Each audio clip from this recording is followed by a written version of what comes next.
Hello everyone! Today's video will be all about focus and how to keep a high level of motivation and concentration through long periods of time. Before we get started, I want to thank Skillshare for sponsoring this video and giving me the resources I needed to do my research on this topic and help you out with your study sessions.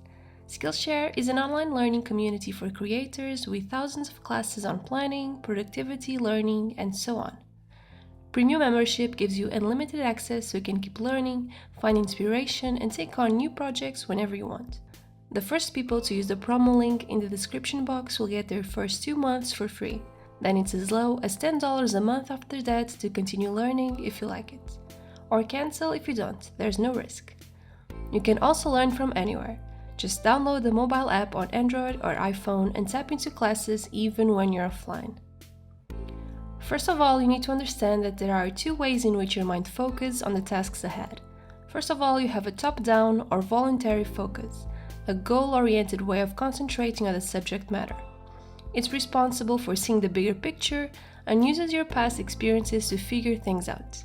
It happens when you're studying for an exam or trying to solve a difficult problem. Then you have a bottom-up or stimulus-driven focus. Something that happens when a thought creeps up on you or something around you grabs your attention. This happens when you hear noises, movement, or are constantly being reminded of having to do other things, just by looking at your planner, calendar, or messages. The thing is, once your focus is broken, it can take up to 25 minutes to return to the original task, according to Gloria Mark, professor at the University of California. The problem with these 2 types of focus is that we still are unable to decide the type of focus our brain will use. Just like Jory McKay states on his article The Science of How to Stay Focused, Psychology, Slow Habits, and Chewing Gum, this can be justified by our fight or flight response. Basically, we as human beings are programmed to think of loud noises and sudden movements as danger-related situations, and that will always take priority over your academic or work-related tasks. Although it is very difficult or almost impossible to block your brain to react in that way, it is possible to block the stimuli that triggers that reaction. That is why the first step towards a more focused attitude is being able to block excessive noise and movement. Fortunately, this can be translated into easy steps that will dramatically improve your power to focus properly. First, choose a spot where you can't see people moving. Be at home or in a coffee shop. Try to pick a place where you are facing a wall or a window, as long as you know there will be no people passing by. Secondly, find your sweet spot for music and loudness. Some people can't work at all with noise, needing to remain in complete silence. Other people, however, prefer soft music or background noise. I've been currently using Bryn FM every single day, and in my opinion, it totally works. The music selection for focusing is incredible, and since I'm using over-the-ear headphones, it cancels the noise well enough so I can be totally immersed in my work. It's also important to silence all notifications in your phone and disable those pop-up notifications in your computer so there are no distractions whatsoever. On the other hand, please forget multitasking.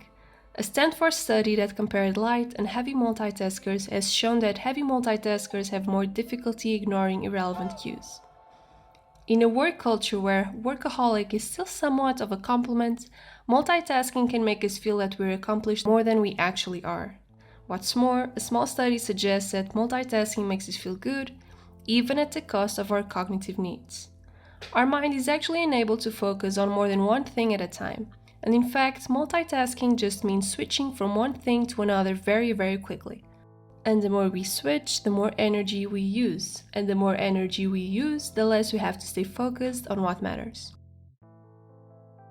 If there are multiple tasks you need to get through, either use a simple priority list or a more complex system like the Kaizen matrix to make sure you reach the bottom of your to-do list without dispersing your attention between tasks.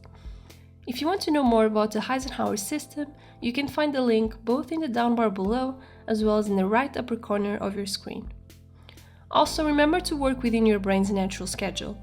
This completely varies by person, but if you're starting out college or university or are in your late high school years, you probably know by now if you're either a morning person or a night owl.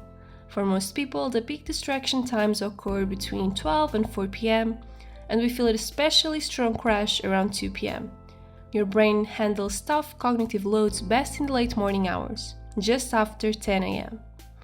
Another way to practice focus and mindfulness is using the Japanese Kaizen method of being focused and productive. Kaizen is a Japanese word for improvement, and in business it refers to activities that continuously improve all functions and involve all employees, from the CEO to the assembly line workers. Companies like Toyota have adopted this method, having a business policy of planning, doing, checking, and acting. This has been recently translated by wellness and lifestyle gurus as a good way to implement small habits into your daily routine, mainly small focused sessions that, when built up, lead to a larger result or improvement. Leo from the blog Zen Habits has a way to incorporate focused sessions in your day-to-day life. First of all, he recommends you to pick an MIT or most important task as the first thing in the morning. You shouldn't waste your time in indecision. The point is to practice with one task. Afterward, you should do a 15-minute focus session. As soon as you start working for the day, maybe after getting ready, eating and doing your workout, clear away all browser tabs, applications, and anything you don't need for your MIT for that day and start a timer for 15 minutes. You only have two choices. For these 15 minutes, you cannot switch to anything else. You can only work on your most important task or sit there and do nothing. When you give yourself these two options, you will end up focusing on your task, and the thing is, after you start, there is a high chance you will stick to that task for a longer amount of time. So I hope you found these tips useful to get more focus during your study sessions. If you have any tips of your own to share, don't hesitate to do so in the comments below, and I'll see you in my next video. Bye!